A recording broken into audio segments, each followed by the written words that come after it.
क्या सिर्फ 500 रुपए से इन्वेस्टमेंट किया जा सकता है? आंसर है यस, और वो भी स्मार्ट तरीके से, सिर्फ के थ्रू। तो आप पूछेंगे सिर्फ क्या है? तो सिर्फ है सिस्टमेटिक इन्वेस्टमेंट प्लान। एक फिक्स अमाउंट म्यूचुअल फंड में इन्वेस्ट करो। इसका सबसे बड़ा बेनिफिट, एक साथ बड़ा पैसा इन्वेस्ट नहीं करना पड़ता, छोटा छोटा रेगुलर इन्वेस्टमेंट करो।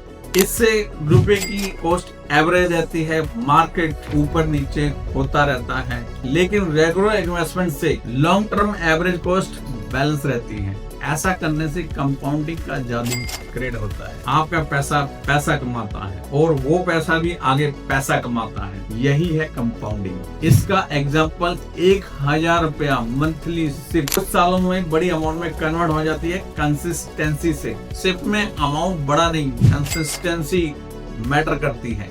छोटा स्टार्ट करो मगर रेगुलर करो। Consistency equal to wealth creation.